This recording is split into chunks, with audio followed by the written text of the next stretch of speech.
We have a very special speaker here with us tonight. She is from the San Diego chapter. She's got her own very own fan club.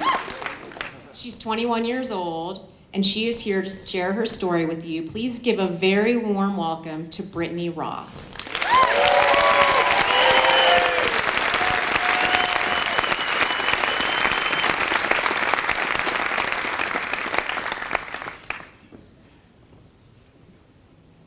Hello, my name is Brittany Ross, and for the last 5 years, I have been an honored teammate. I'm thrilled to tell you my story, but before I do, I want to ask a very special group of people to please stand up.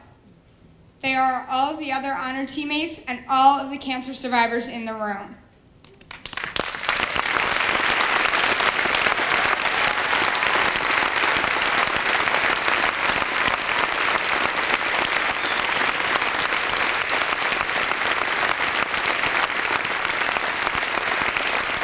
They are the reason that we are here and that we have come together for this event. We are so happy that all of you are able to be here with us this weekend. Thank you. It is an honor and a privilege for me to stand up here in front of all of you tonight.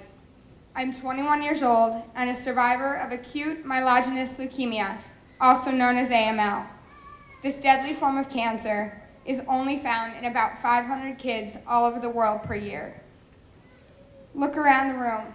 If all of you today were diagnosed with AML, only 150 of you would survive. 150.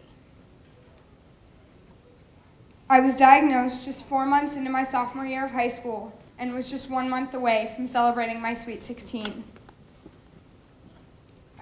At that time that I was diagnosed, my chances of survival were much worse than they would be today. When I was diagnosed, no more than 50 of you would have survived. Team in Training has more than doubled the chances of survival from just 5 years ago. The day I was admitted into the hospital, we were told that 2/3 of the cells in my bone marrow were cancer cells. Had it not been detected that day, 3 weeks later, I would have been dead. 2 days into treatment, my dad had to be the one to tell me, leukemia.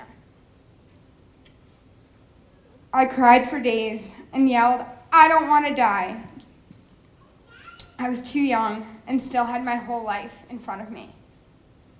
I was very fortunate that my brother-in-law happened to be doing his fellowship in adult hematology oncology at Georgetown University Hospital.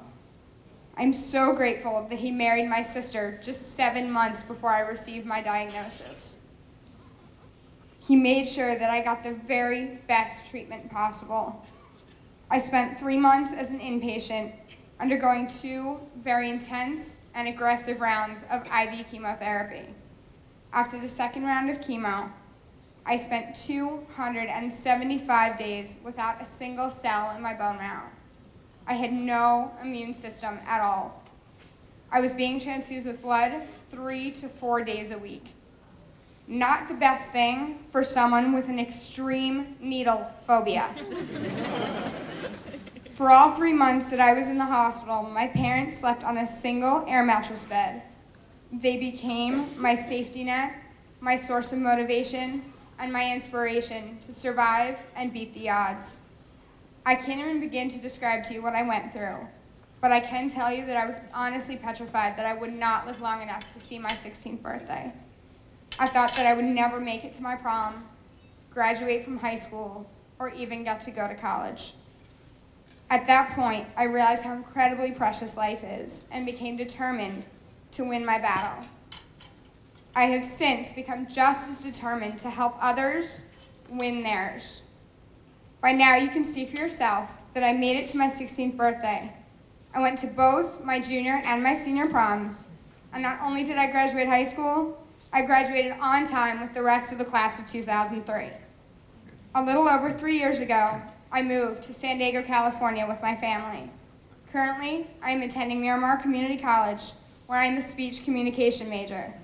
I just finished up my 3rd semester 3 days ago. I'm preparing to transfer to a 4-year university. Do any of you have any connections with Juilliard?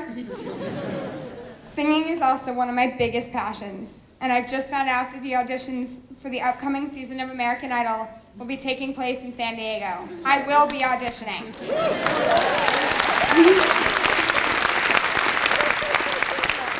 I am proud and happy to be able to tell you that on the 13th of January, I celebrated my 21st birthday, and just 4 days later, I celebrated my 5-year remission milestone.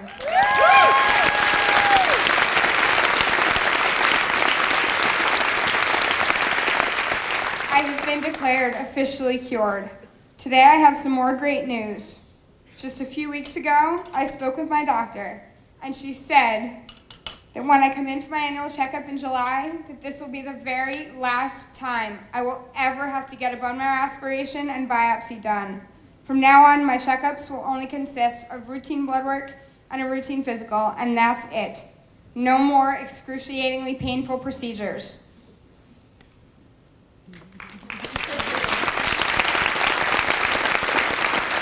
This news is a huge deal for me. Remember, I am extremely needle phobic. I am living proof that the adventure that you began to take just a few months ago really, truly does matter. Because of you, the survival rates have improved greatly, and we are that much closer to wiping out leukemia, lymphoma, and any other blood-related form of cancer, as well as all cancers, for good.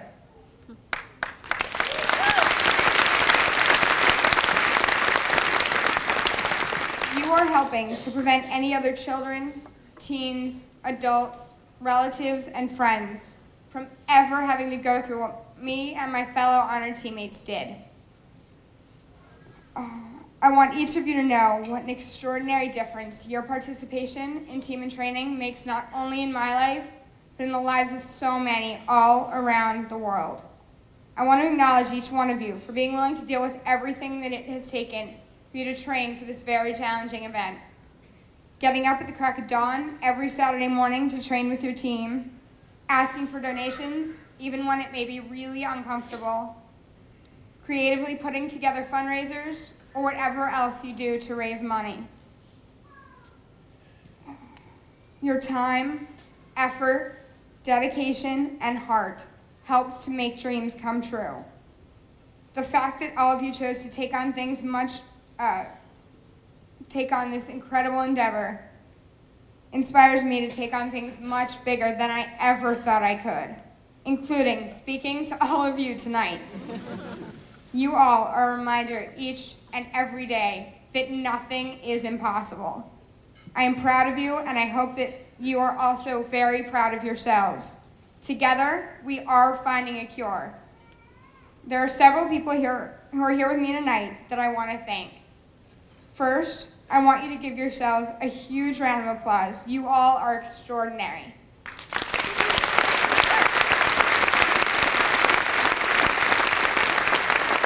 I also want to thank all of the staff members, coaches, and mentors from the Leukemia and Lymphoma Society, especially the ones from the San Diego, Hawaii chapter. You guys are the greatest. I want to thank my team from the San Diego, Hawaii chapter. You guys are the greatest team in the whole world. I love all of you very much. Now, I want to thank 3 very special and important teammates in my life who are here with me tonight. And I want them to please stand up. My mom, my dad, and my big brother. They are on the team this season.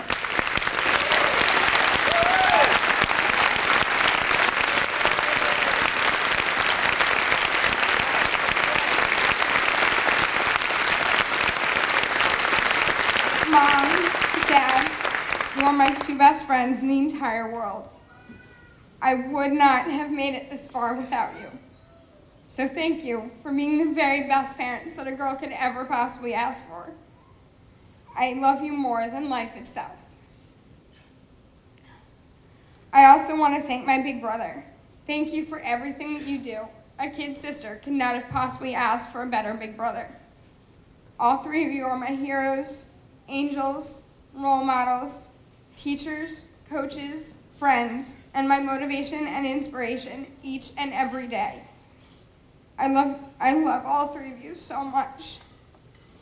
When I was diagnosed, my cancer became an opportunity for my family and others to contribute and make a difference. They set an unreasonable goal of raising $100,000 in 5 years. This ride will be their 5th cycle century, and so far, they have raised $95,000.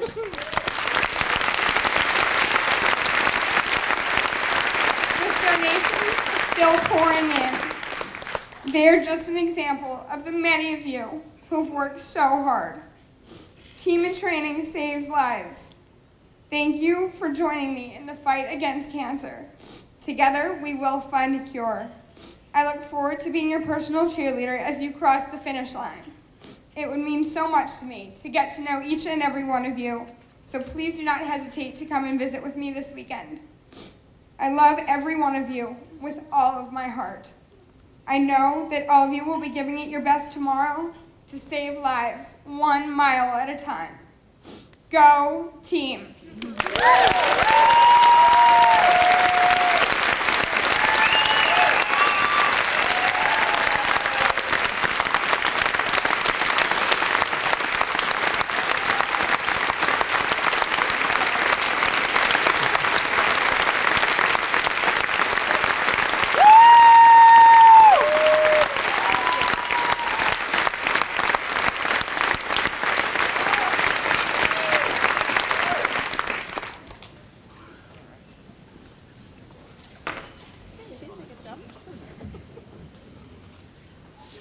Thank you, Brittany. Great job.